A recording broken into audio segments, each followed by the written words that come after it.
एक औरत मुझसे कहती है कि मैं 40 दिन रात नंगे पांव चर्च में आऊंगी और खुदाबंद मेरे रास्तों को खोलेगा। मैंने बाइबल कहती तुम्हारा युद्ध मांस और लहू से नहीं बल्कि शैतान से और अंधकार की शक्तियों के साथ है।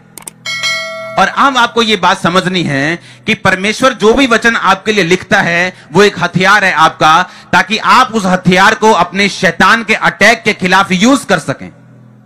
आप मेरी बात समझ रहे कि नहीं? हां, गरीबी का श्राप एक हथियार है शैतान का, और वो उस हथियार से आपको अटैक करता है, आपको खत्म करता है। बीमारी शैतान का एक काम है, कलेश शैतान का एक काम है, असंतुष्टि शैतान का काम है, बेचैनी शैतान का काम है, दुष्ट आत्मा से ग्रसित रहना यह शैतान का काम है। और परमेश्वर ने कहा मैं तुम्हें हथियार दूंगा, और जब तुम इन हथियारों को बांध लोगे तो तुम बुरे दिनों का सामना कर पाओगे, तुम शैतान से लड़कर जीत पाओगे। हालेलुया। और अब अगर मैं आपको समझाना चाहता हूं, इस हथियार को हम पढ़ेंगे इफिसियों 6 उस वचन को 14 में लिखा, इसलिए सत्य से अपनी कमर कस लो। और कमर क्या है? मैंने आपको क्या पढ़ाया था? पहला पत्रस, फिर पढ़ेंगे। अपनी अपनी बुद्धि की कमर क्या करो? कस लो। यीशु मसीह ने हथियार दिया, उसने कहा सच्चाई से अपनी कमर को क्या कर? कस ले। क्योंकि शैतान जब व्यभिचार के अटैक के साथ तेरे पास आएगा तो वो तेरे दिमाग में आएगा, बुरा विचार तेरे दिमाग में आएगा, चोरी का विचार तेरे दिमाग में आएगा, हत्या का विचार तेरे दिमाग में आएगा, गुस्से का विचार तेरे दिमाग में आएगा। और अगर तेरा दिमाग सच्चाई के साथ कसा हुआ नहीं है तो तू अपने इमोशंस के साथ चलना शुरू कर देगा और बाद में तू दुख को भोगेगा। गुस्से का विचार माफ नहीं करना, कड़वाहट रखनी, बदला लेने की भावना रखनी। यीशु मसीह को भी गुस्सा आता, बाइबल कहती है वो परमेश्वर के घर में गया और उसने उस सब लोगों को वहां से निकाल दिया जो व्यापार कर रहे थे।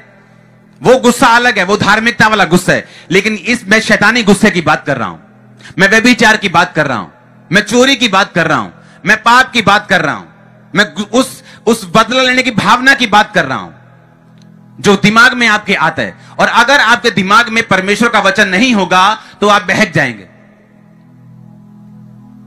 हालेलुया।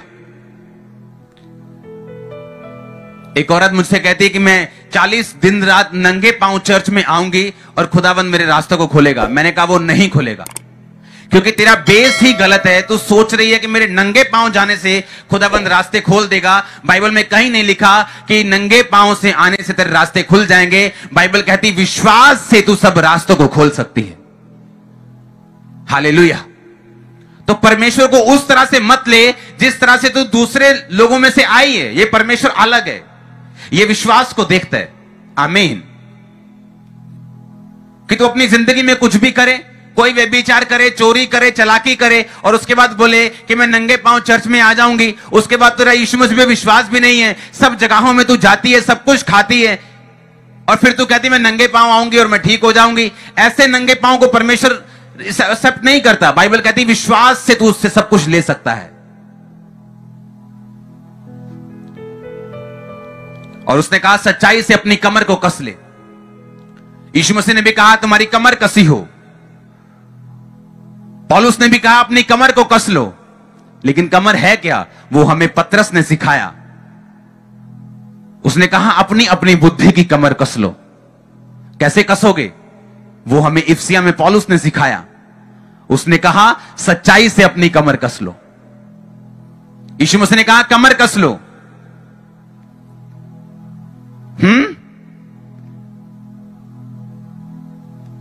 पतरस कहता है कि अपनी बुद्धि की कमर कस लो। अच्छा, कमर का मतलब बुद्धि। कसे किससे? पौलुस कहता सच्चाई से अपनी कमर कस लो। आमीन।